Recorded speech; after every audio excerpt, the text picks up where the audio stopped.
Time travel పాసిబులా and ఒక lake ఉంది, ఆ లేక్ లోకి వెళ్ళిన అన్ని ఎనిమల్స్ స్టాచ్యూగా మారుతున్నాయట. ఇలాంటి ఎన్నో ఇంట్రెస్టింగ్ ఫ్యాక్ట్స్ ఈ వీడియోలో ఉన్నాయి కాబట్టి ఈ వీడియోని లాస్ట్ వరకు చూడండి. ఇంకేమాత్రం ఆలస్యం చేయకుండా వీడియోలోకి వెళ్ళిపోదాం.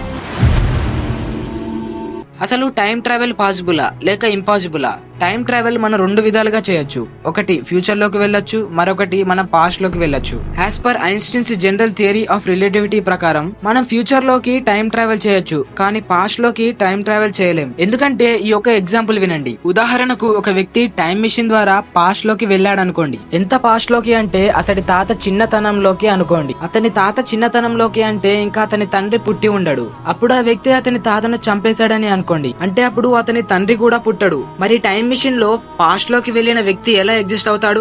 అంటే ఈ థియరీ ద్వారా మనం పాస్ట్ లోకి వెళ్ళడం ఇంపాసిబుల్. దీన్నే గ్రాండ్ ఫాదర్ పారాడాక్స్ థియరీ అంటారు. ఇప్పుడు మనం పాస్ట్ లోకి టైం ట్రావెల్ చేయలేమని తెలుసుకున్నాం. మరి ఫ్యూచర్ లోకి టైం ట్రావెల్ చేయొచ్చా? థియరిటికల్ గా మరియు ఐన్స్టీన్ ప్రకారం మనం ఫ్యూచర్ లోకి టైం ట్రావెల్ చేయొచ్చు. ఎలా అంటే టైం డిలేషన్ ద్వారా. ఒకవేళ ఫ్యూచర్ లో గనక మనం స్పేస్ టైం ని తారుమారు చేసే టెక్నాలజీస్ ని కనిపెడితే అప్పుడు టైం ట్రావెల్ అనేది పాసిబుల్ అవుతుంది కావచ్చు.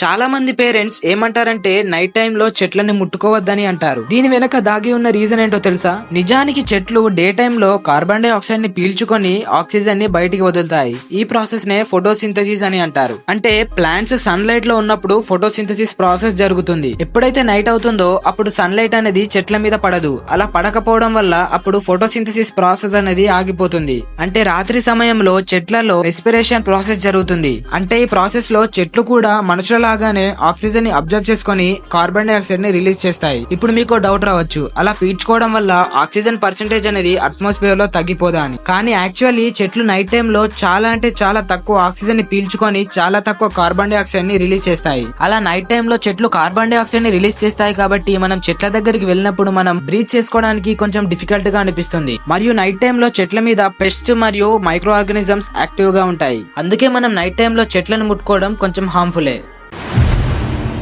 మనం ఇంట్లో వాడే ప్రతి ఒక్క వైర్ కి ఐసోలేషన్ ఉంటుంది, కానీ ఇంత పెద్ద వైర్స్ కి అసలు ఐసోలేషన్ ఎందుకు ఉండదు?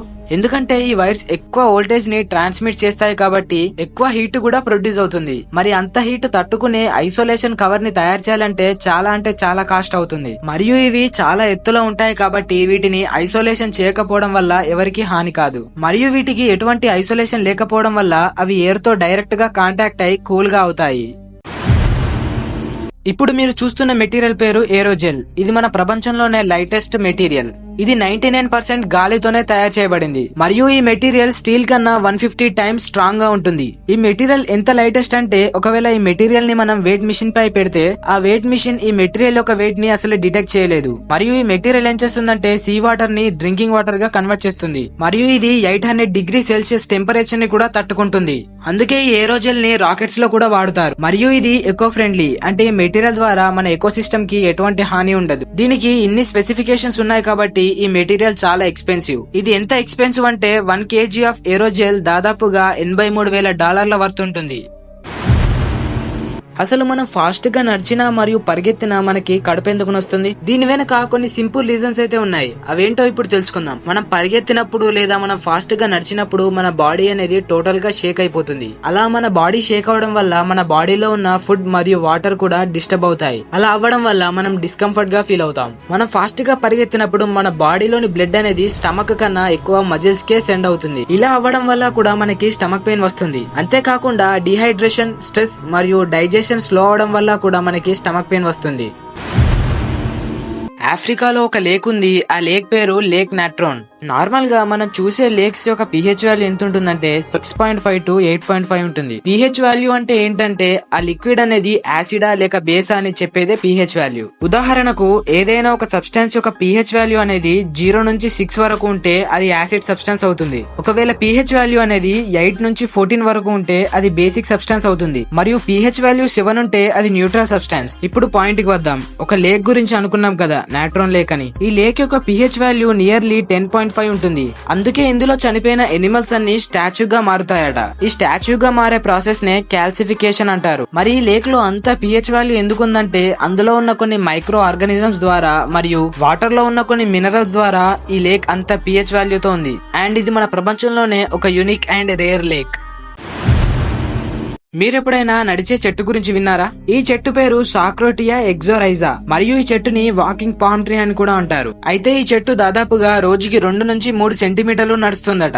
ఈ వాకింగ్ పామ్ ట్రీస్ ఎక్కువగా సౌత్ అమెరికాలో పెరుగుతాయి మరియు ఇవి నియర్లీ 15 to 20 మీటర్స్ హైట్ ఉంటాయి మరియు వీటి యొక్క డయామీటర్ 20 సెంటీమీటర్స్ ఉంటుంది. ఎప్పుడైతే ఈ చెట్లకి సఫిషియెంట్ సన్లైట్ మరియు న్యూట్రిషన్స్ దొరకవో అప్పుడు అవి ఒక ప్లేస్ నుంచి ఇంకో ప్లేస్ కి షిఫ్ట్ అవుతాయి మరియు వీటి రూట్స్ అన్ని చెట్లలాగా సాయిల్ తో ఎక్కువ కాంటాక్ట్ ఉండవు.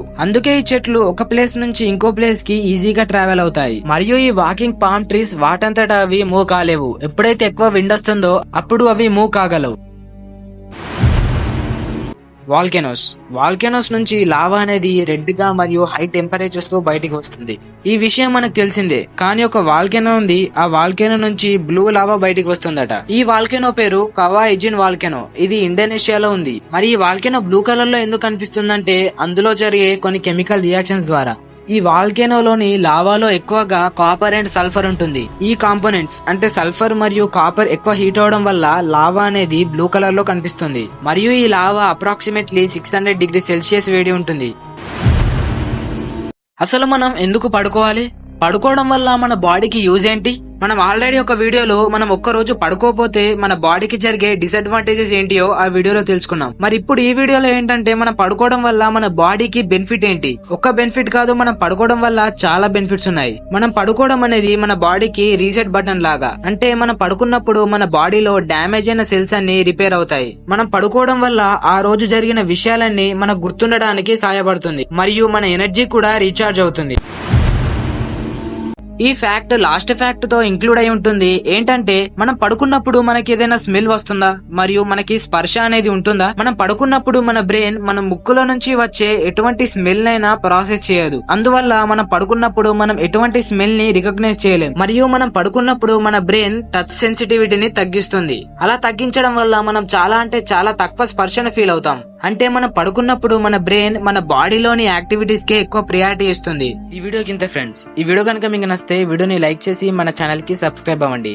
మరియు మీకు ఒకవేళ టైం డైలేషన్ గురించి తెలుసుకోవాలని ఇంట్రెస్ట్ ఉంటే కమెంట్ బాక్స్ లో కమెంట్ చేయండి.